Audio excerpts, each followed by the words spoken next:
we'll run through the offense here, and we might as well start as they typically do at quarterback.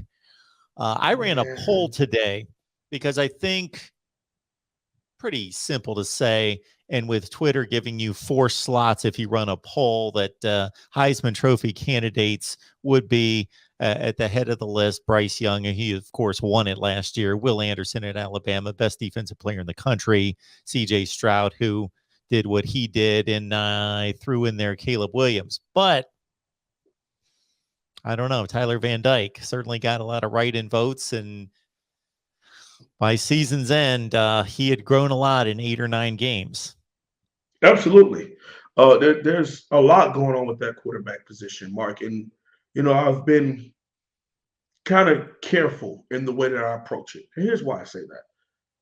I've been one to get very excited, when you've played this game and you coach this game, when you can smell the grass and you look at the roster, you look at the recruiting, you start to get real excited. You start to get a little over excited, and you start to get to blend your fantasy with reality. And that's not the way that you should be doing things.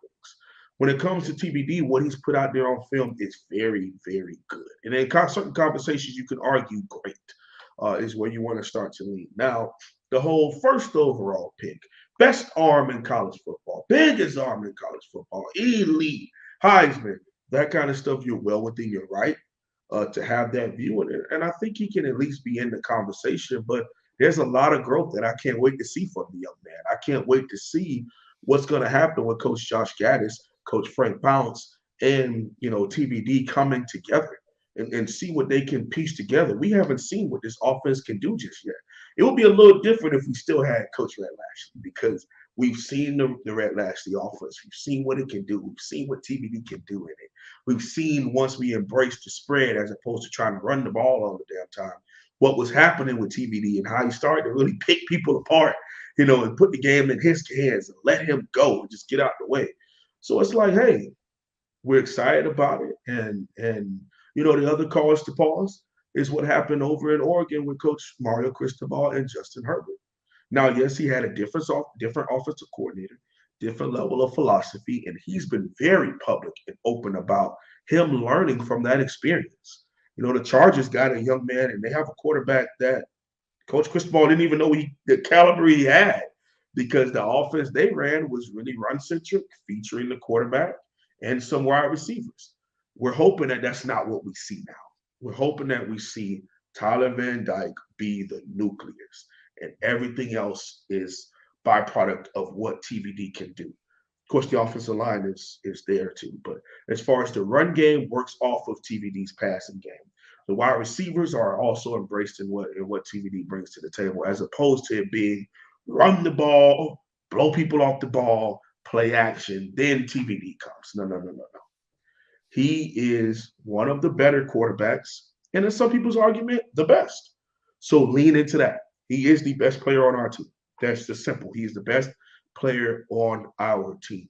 Let's lean into the fact that we have a really good quarterback and we have a nice wide receiver core, and the offensive line is going to take some time to build and revamp and rebuild their confidence. And we also have a really nice run game. So it's cool that we can mix that in. And that's why I think the Josh Gaddis hire is so important, because he is a very balanced offensive coordinator. And we won't be too run-centric, and we won't get too pass-heavy. It'll be a nice mixture. And I'm just excited to see where he's going to go, man. He brings a smile to my face because he's a gamer, and he wants to win, and he's a leader, and these young men listen and love him as our quarterback. But like I said to our fans, let's be happy. Let's live in the moment. Let's be very happy for where we're going, but don't get a little too overboard. Let's allow TBD to do his thing and pick people apart, but let's not overhype him too much. If Tyler Van Dyke continues on this trajectory, and again, just like you're saying, let's be optimistic, but let's be reasonable. Let's not expect him to throw 60 touchdown passes next season. Just continue to improve and show us continued growth from what he showed us last year. And even if he doesn't get any better, and that's not what I'm wishing for him, but even if he doesn't get any better, he's still one of the 5 or 10 best quarterbacks in the country. He's still pretty damn good. He's already there. My question to you would be, with all due respect to Ken Dorsey, so if we reverse time and go through the years, Brad Kye is the first quarterback I come to who was a really good first-rate quarterback. Okay. Yeah. And he, I believe, should have come back in 2017 and played another year. But anyway, would have helped him, would have helped the team. But you keep going back and back and back and back. Even if you get to Ken Dorsey, in all due respect to him, a guy like him becomes a bit difficult to judge because he had so much talent around him.